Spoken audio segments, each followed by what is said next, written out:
This strategy right here is one of my favorites, and if I'm being completely honest, I think it leads to a high degree of accuracy. So whenever you're doing reading questions, and you're just wondering, why am I getting these wrong? What exactly is the problem? In many cases, we don't actually understand the question or what the question is asking us. We think we do. That's kind of our first instinct is we say, oh yeah, we definitely understand this question. I totally get it. But one exercise you can do is force yourself to rephrase a question. And in so doing, you get a much better sense of what evidence you're looking for, what answer you're looking for.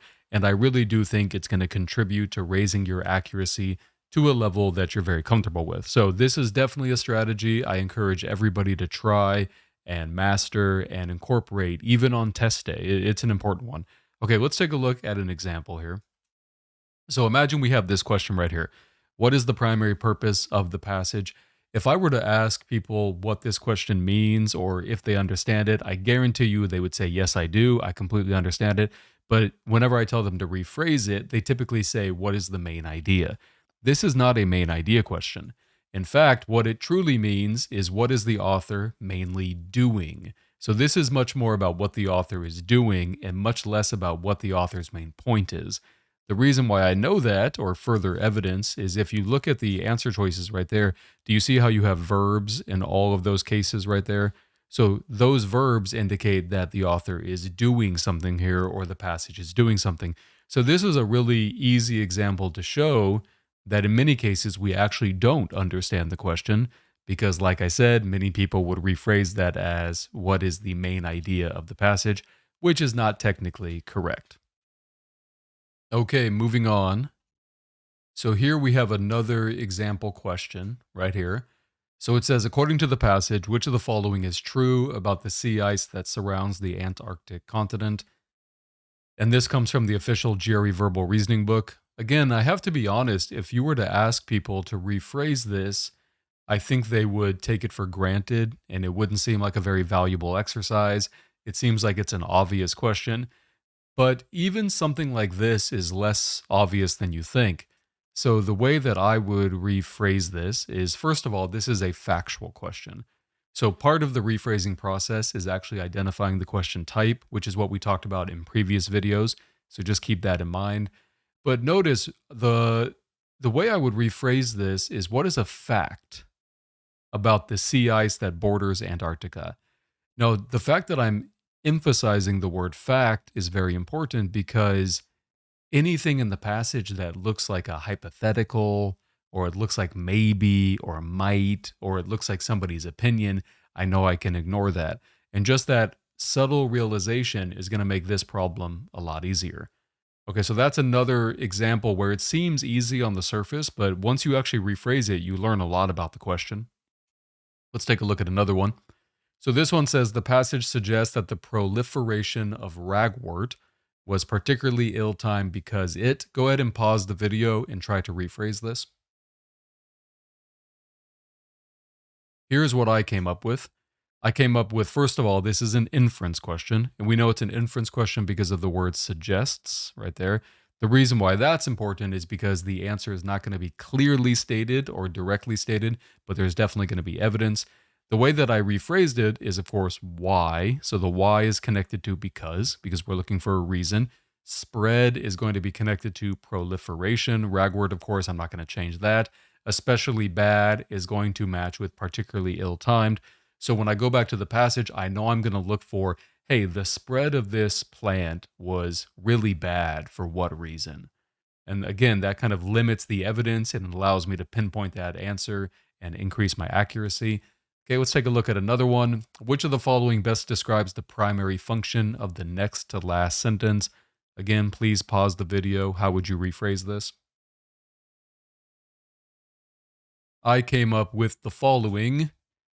First of all, this is an author's purpose question, which means basically what the heck is the author doing in the next to last sentence? Very similar to that primary purpose question we opened the video with. So what is the author doing in the second to last sentence? Again, I'm emphasizing the word doing here, and that's more important than you think it is because all of the answer choices are going to be verbs, much like that first example we looked at. And you can actually eliminate those some of those wrong answers just based on the verb only. You don't even have to read the answer choice. We're going to talk more about that in one word eliminations and vertical verb scan. Those techniques are coming up. All right, let's look at another one.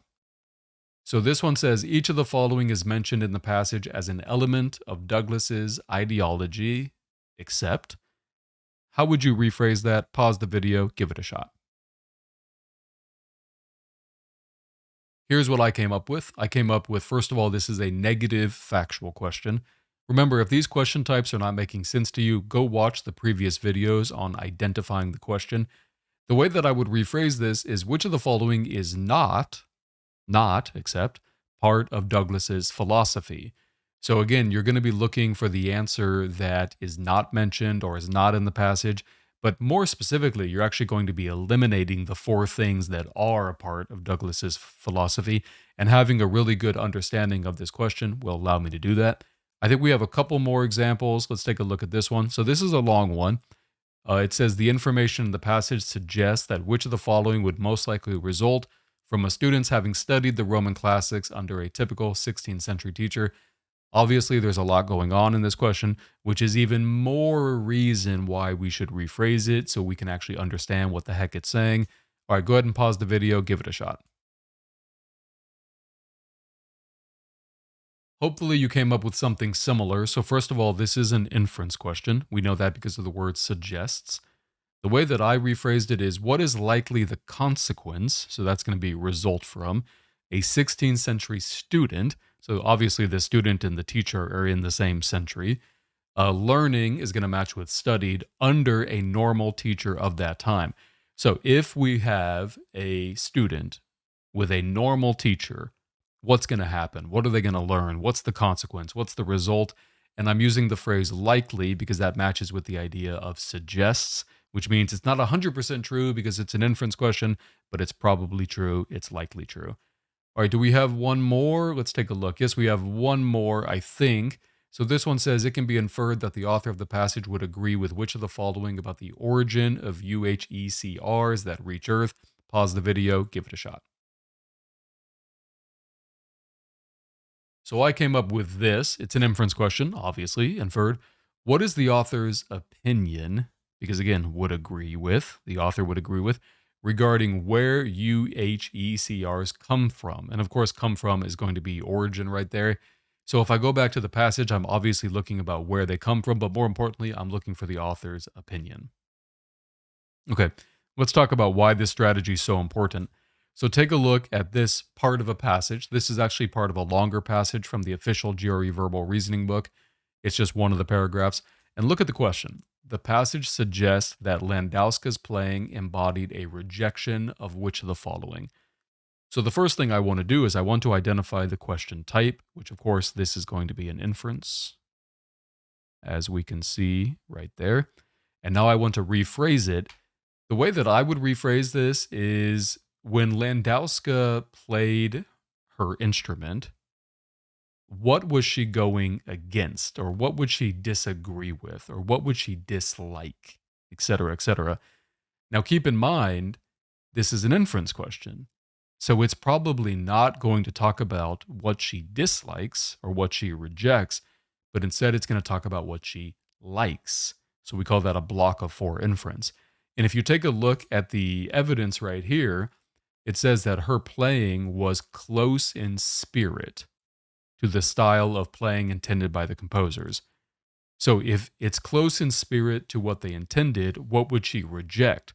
She would reject something that is like way far away from what these composers intended, something very far away. Again, rephrasing this question makes that obvious, what I'm looking for. And if you look at the answer choices, take time to read them. So go ahead and pause the video, take time to read them. All right, so here we go. Block of four time. If she liked to be close in spirit, that means she would reject something that's too far away. Which answer choice says it's too far away from what the composer intended? It's going to be answer choice E, because as you can see, it's compromising the integrity, which is literally the opposite of close in spirit. And of course, composer's original score is what they would intend by the composers right there. So rephrasing questions is a very, very powerful technique. It tells you what to look for in the passage. It gives you a guide. It gives you an action plan when you come across a question. It involves identifying the question type as well. Very important, something I definitely encourage everybody to do, even under time conditions. Even under time conditions, I think it's going to increase your reading accuracy a great deal.